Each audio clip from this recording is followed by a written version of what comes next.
The first question is from IA number 9, Vidya Bharati, who is asking, Dear Swamiji, I enjoy consuming dairy products. In many countries, the dairy industry is full of cruelty because of demand for milk, and cows are killed prematurely. Just as fewer engrams in meat is bad for us, isn't milk from cruel farms industries also bad for us? How far do we go to ensure we consume sattvic food?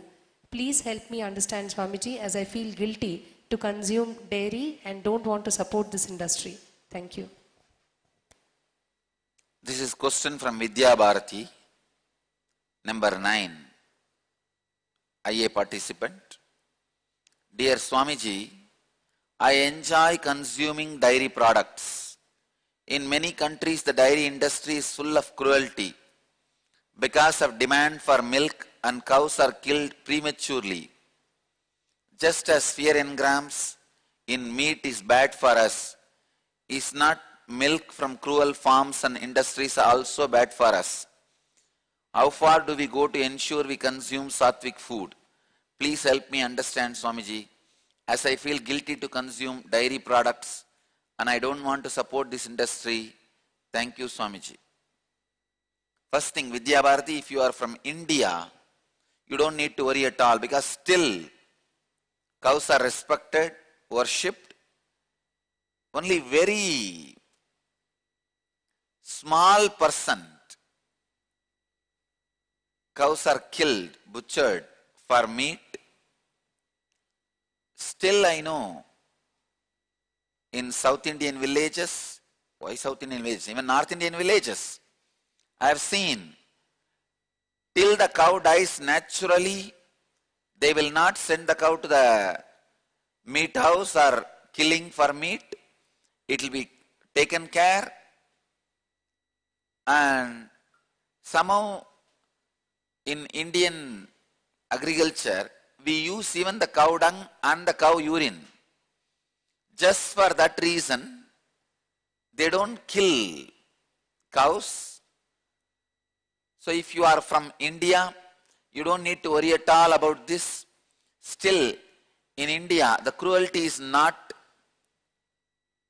popular in dairy farms, or I can say that 99% in India cruelty does not exist, especially cows concern, because cow is considered very sacred for the Hindus. You don't need to worry. If you are from some other country, maybe from US or UK, Vidya Bharati, I want to know which country you are from. New Zealand, then better avoid, because I can't tell anything about those countries, how the practice is there. But in US, one thing I saw for sure, that cows are killed in a very premature way. Not only that, the way they are kept, and they are just milk making machine, nothing else. Nothing else other than milk making machine. It's almost like a machine where you put the grass and milk comes this side. And that is the way they are treated. They don't move this side, that side. They don't move around. Nothing. Almost like a prison for whole life. They are there. Just eat the grass, give the milk, and get killed for meat.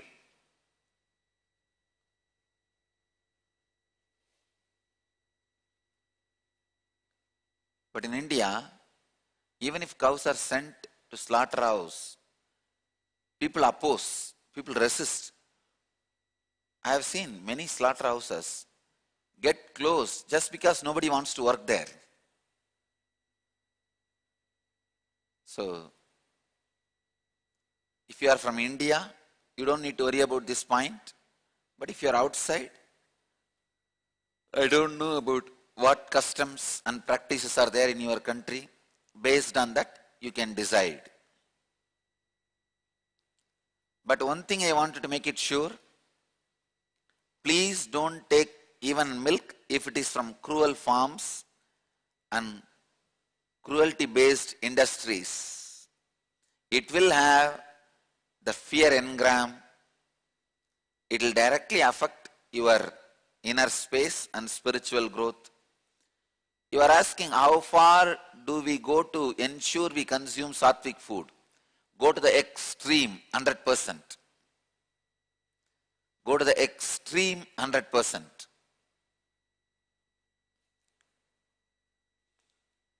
Next question. The next question is from ID card number 75, Binoy Joseph. He's asking, Swamiji, I understand unclutching and living an enlightened human life, but what is the ultimate after death? We will lose all identity and merge. Will we lose all identity and merge with cosmic energy?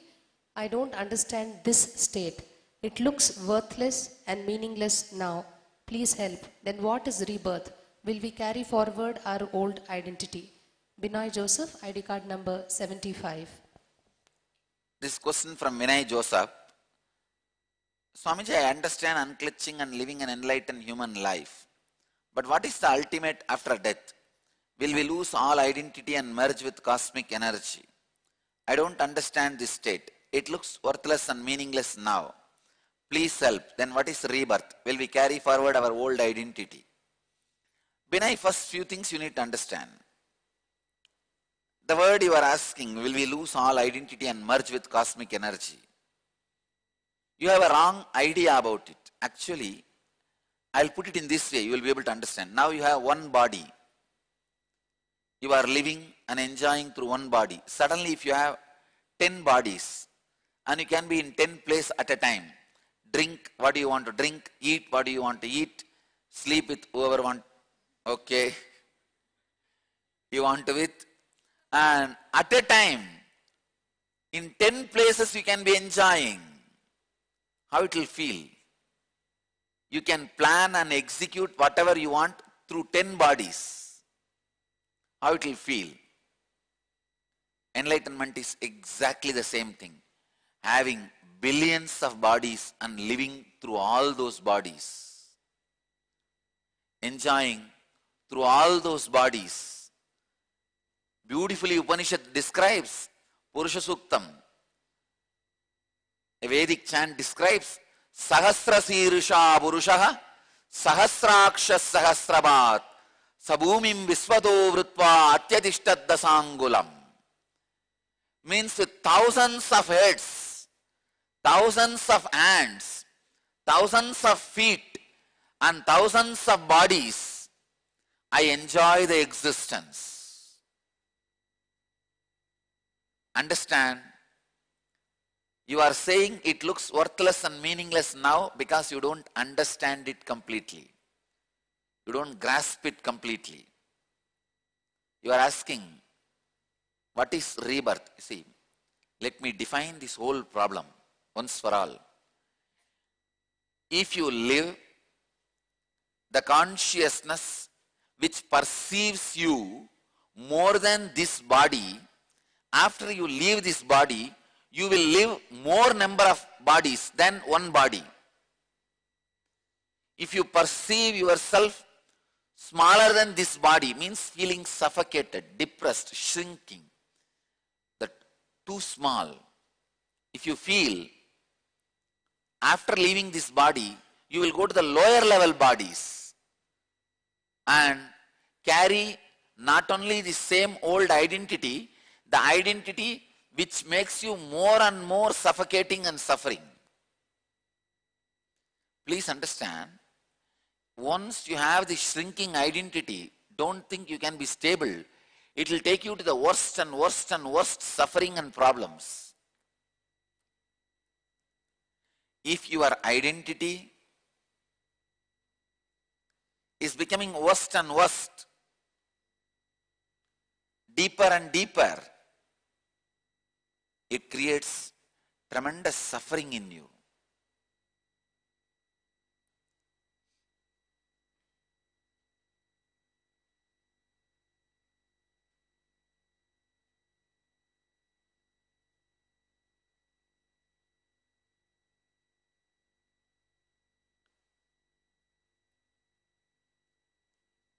It is neither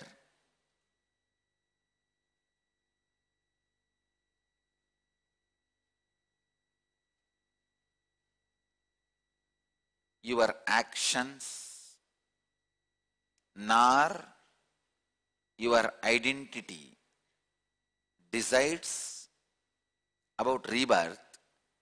It is how you feel about you that decides about your rebirth. While you are living, what you feel about you, how you experience you, that decides about the rebirth. That is what basically decides about your identity after the rebirth. You are asking, will we carry forward our old identity? It depends on how you feel now. If you feel you are more than your body, see, when you feel you are more than your body, you won't feel suffocated. You will just feel like radiating. You will feel, wow, what a life. This is the way to live. If this is what is life, I want more. If you feel that way, you will not have rebirth. That is the paradox. If you feel, oh God, if this is what is life, I don't want to be in the body, I don't want any more life, then be very clear, already your bodies are waiting in queue. The moment you leave this body, you will be just inserted into some body, not even through the head. Ready-made shaft will be waiting. Your identity will be put in front of that shaft. That shaft will give one punch. And that your identity will be pushed into another one body. Whatever body comes there. It may be pig, buffalo, elephant, lion, bull, dog, cat, rat. If you are constantly afraid of cockroach and thinking of cockroach, no, really, whether by fear or greed, if you are attached to some form, strongly, if you are constantly remembering some form, you will just take the same body. No other way. No other way. So be very clear how you feel about you. That decides whether you are going to have a rebirth, what kind of rebirth you are going to have, what kind of identity you are going to carry, what is going to be your state after leaving the body. All this will be answered only based on how you feel about you now. And Binay Joseph, we will have one full day session on this rebirth and past life. That time I will be explaining more and more concepts and truths, spiritual principles about this concept of past life and rebirth. You can learn more about it at that time. Next question. The next question is from Murli Krishna, IA ID card number 54. He's asking Nityanandam Swamiji, my mind still jumps here and there thinking about worries. I try not to think, but still I am unable to control. I fear that I am not performing well. Please help me, Swamiji. I want to get 100% benefit from IA. Murali Krishna, this is from question from Murali Krishna. May I know who it is? Yes. His question, Nityanandam Swamiji, my mind still jumps here and there, thinking about worries. See, it's like you telling, my wife is not listening to my words. Wife means, why will she listen? Understand? If she listens, be very clear, there is some problem. The moment she listens to your words, alert. It is alarming. Something you need to seriously think. mind means, why will it listen to you? You are saying my mind still jumps here and there. As long as it is alive, it will jump. Understand? Mind is nothing but the dog fighting with its tail. Dog tries to catch its tail, it running, round. Same way only, you trying to fight with your mind. The moment, it's like an octopus is trying to straighten all his hands using his own hands. So he has 20 hands. So this fellow slowly stretches one by one straight.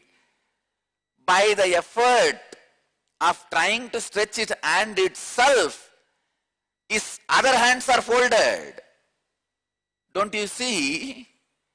He has 20 hands. He is trying to stretch 20 hands. Of course, he can't stretch 20 hands at a time. Only 10 he can stretch by using the other 10. Even if he is stretching the 10 straight, the other 10 which are working on this 10 is bent. That is exactly the situation you are in. Only when the octopus dies, all will be straight, frozen. And I can give you one small clip. Dog trying to catch its own tail. Please see this clip.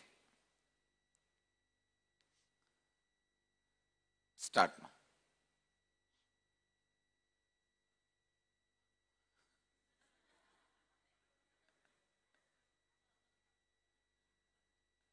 This is what you are trying to do. And that poor fellow doesn't have tail also.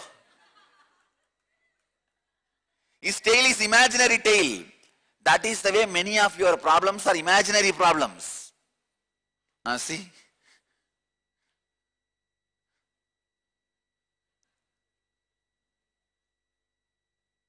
If you want to make a dog mad, just put some small meat smell on the tail. That's it. I have seen in villages, Indian villages, these kids will do. They will get some meat, some rat meat or something. Just strongly apply it on the tail of the dog. That's it. This fellow, because of that smell, he can neither leave the tail nor catch the tail.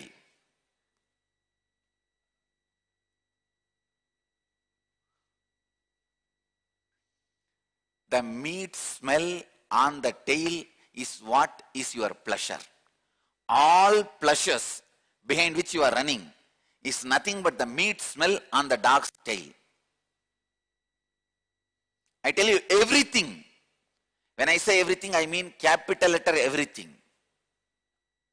Everything behind which you are running is nothing but the meat smell on your tail. Meat smell on the tail of the dog. That's all. But I know it hurts too much. Oh God, then my whole life I am running. Running behind the dog, my own tail, just because the meat has been strongly applied on it. It's true. I tell you, it's true.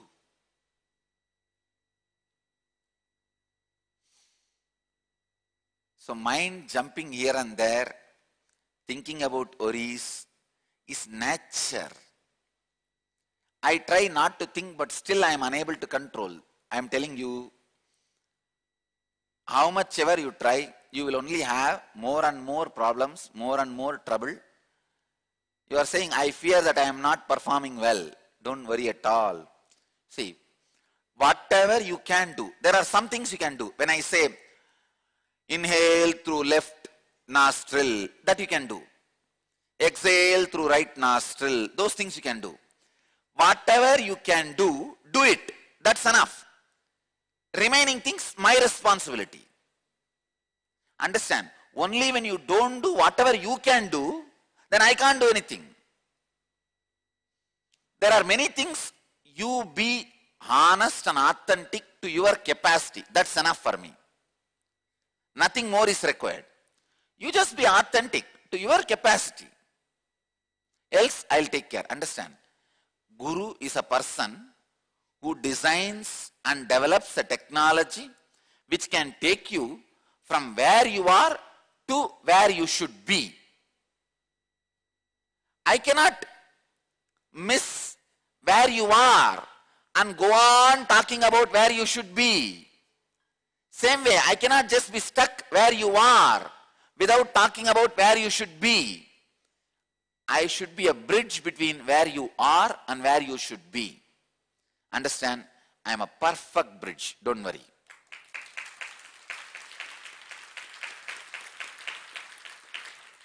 Even if you think I am the last man on the planet Earth, may get enlightened if at all. If you think there is no other person behind me in the queue, I am the last possibility. Even then, I will be a bridge for you. Don't worry. So, you just do what you can do.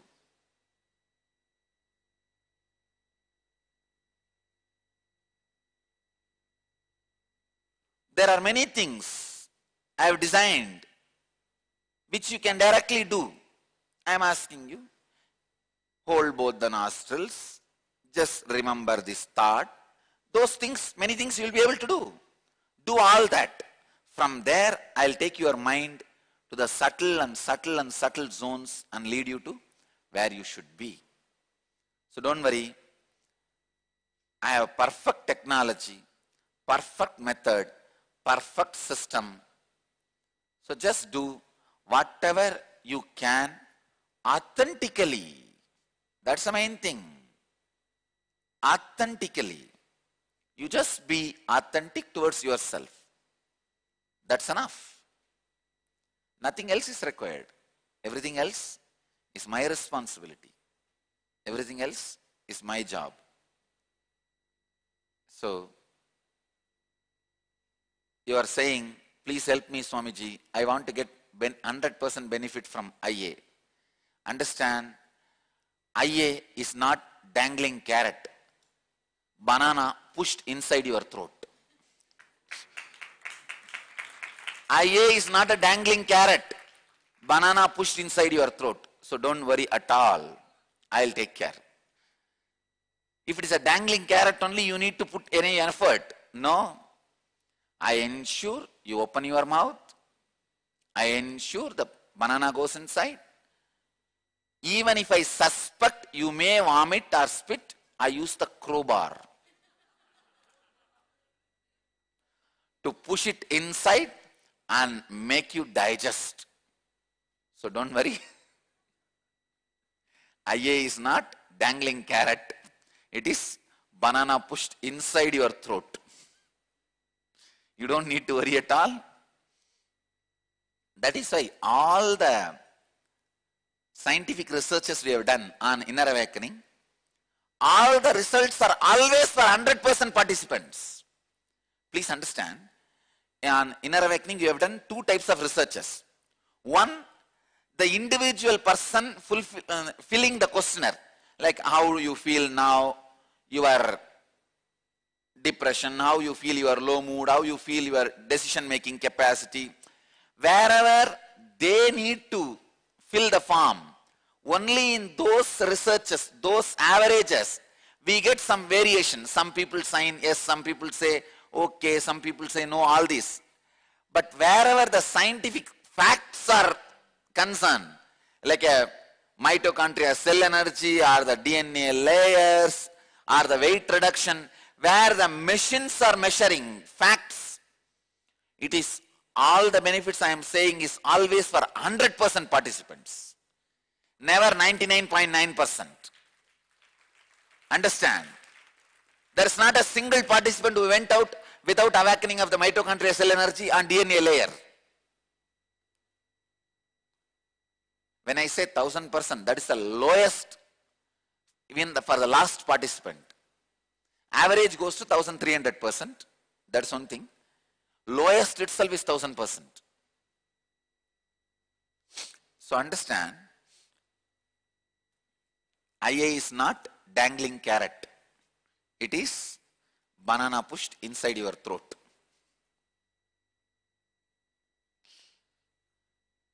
For special attention needed people, it is banana juice. Not even banana. It is just juice made out of banana is pushed through your throat. So all you need to do is wear your seat belt, relax and enjoy. Seat belt is mala.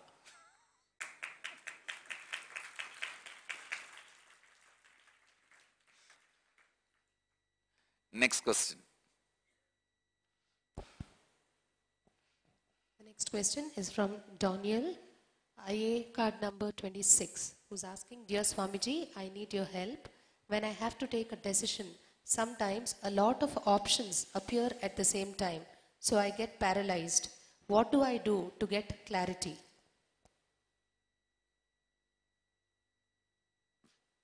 Daniel, IA number 26. Who? May I know who it is? Yes. Question. Dear Swamiji, I need your help. When I have to take a decision, sometimes a lot of options appear at the same time. So I get paralyzed. What do I do to get clarity? Daniel, this question is experiential question. I cannot answer this through the words. Because if I answer through the words, you will somehow make confusion out of this answer also. So, better I'll increase the energy in you and bring the clarity of not to get stuck with the dilemma. That's the best thing I can do to solve this problem. Then answering it verbally. Verbally or logically, it can never be answered. The next question is from Shivabhaskaran, IA ID card number 5. He's asking, Pranam Swamiji, you have said that we project our outer world. If so, do we always reflect back inside of why we projected the situation or event? Also, do we react to this outer happening, or do we just observe because we know it's the projection of our inner world? Example, if someone is drowning, do we help or do we just observe and reflect? Shivabhaskaran, IA ID card number 5. Shivabhaskaran, may I know who it is? Yes. The question is, Pranam Swamiji, you have said that we project our outer world. If so, do we always reflect back inside of why we projected the situation or event?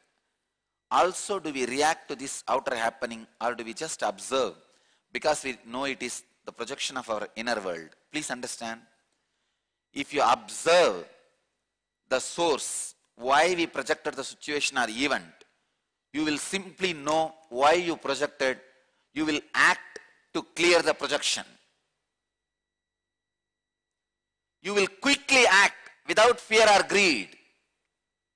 You are asking, for example, if someone is drowning, do we help or do we just observe and reflect?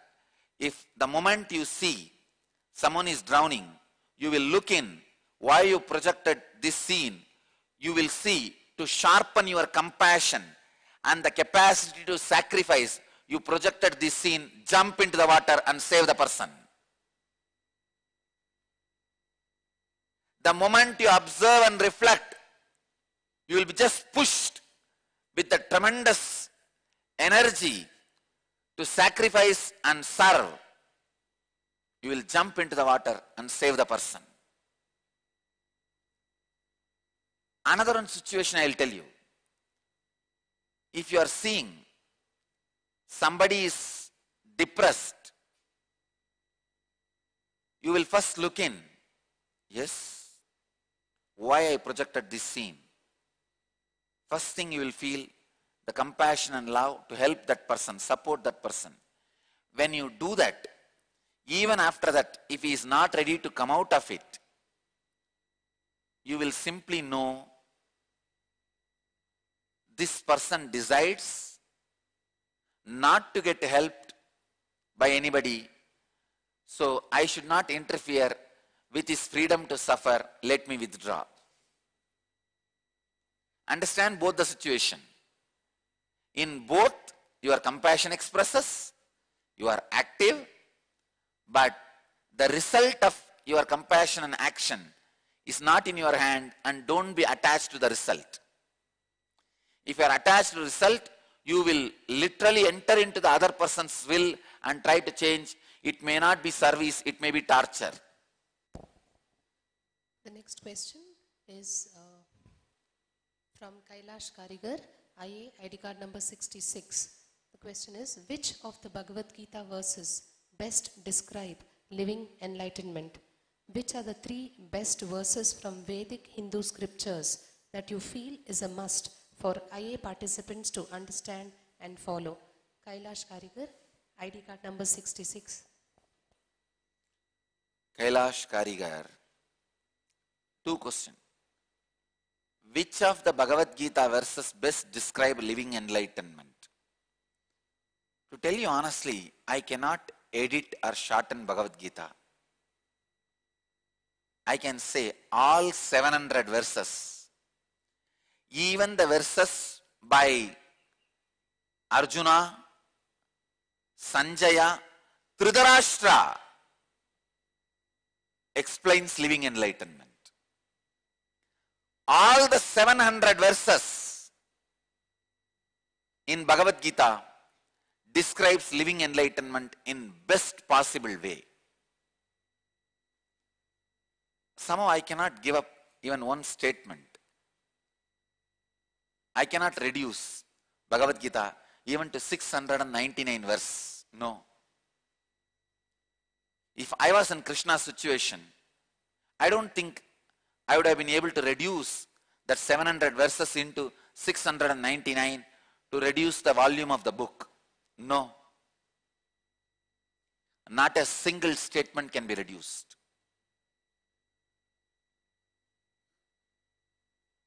Everything which can't be avoided only is said in Bhagavad Gita.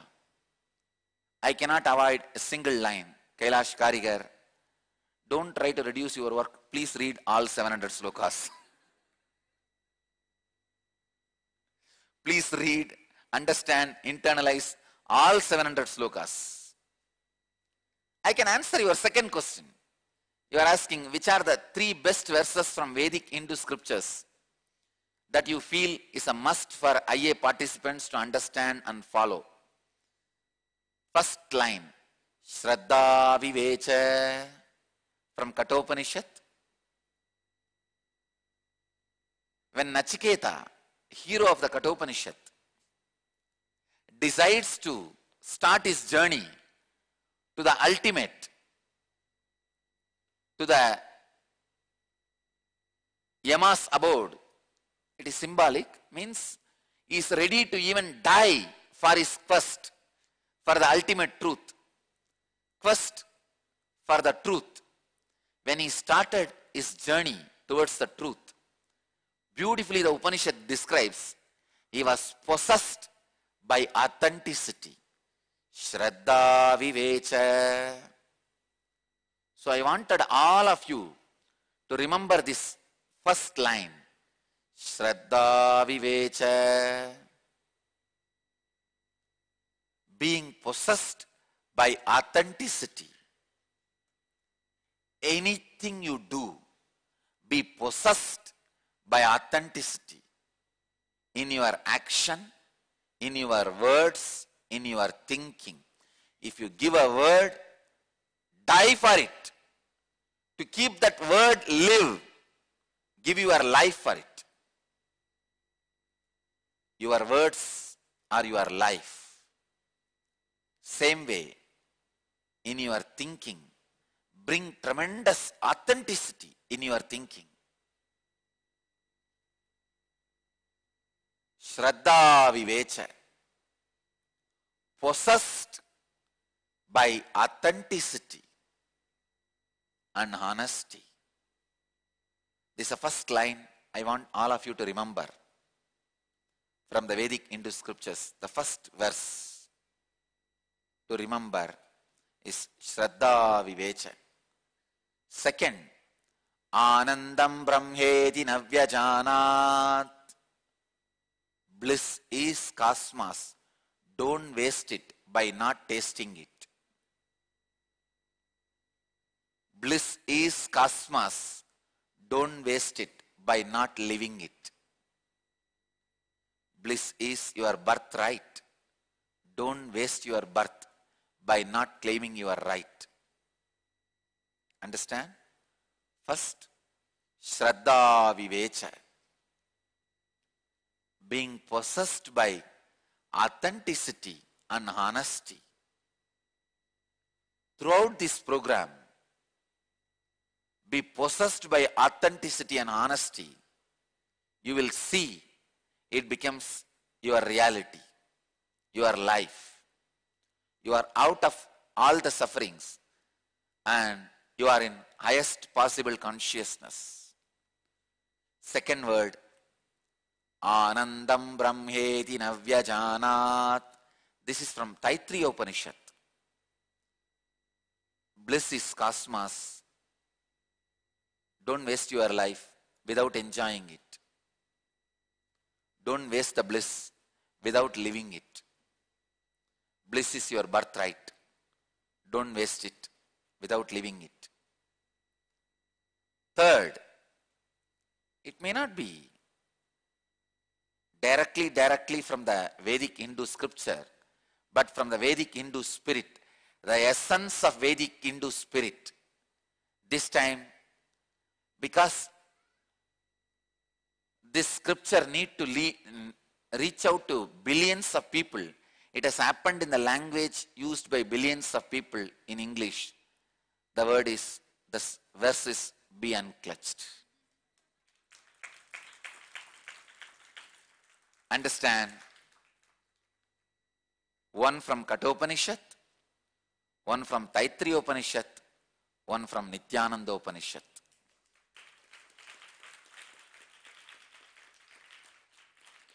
The word from Kathopanishad is the inspiration to start your journey. Word from Taittiriya Upanishad is the practice. The word from Nityananda Upanishad is the end, ultimate.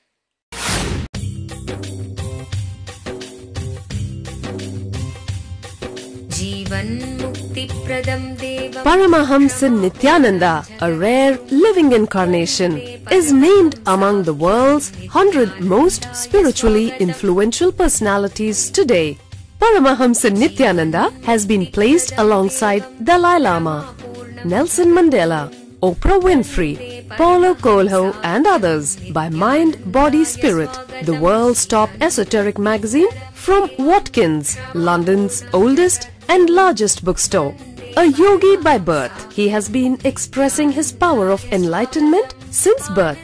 He has authored more than 500 books in Tamil and English. Translations of these books are available in 26 languages in Telugu, Kannada, Malayalam, Hindi, Sanskrit, Gujarati, Oriya, Bengali, Marathi, French, Malay, Polish, Portuguese, Italian, German, Danish, Spanish, Russian and Chinese. He is also an exemplary speaker with over 10,000 hours of profound life solutions through his discourses. Social services such as Annadan, free medical care, free educational services with ashrams, schools, temples, hospitals established in more than 140 places around the world, offering exceptional services. A powerful spiritual healer who has healed millions of people of diseases from migraine to cancer.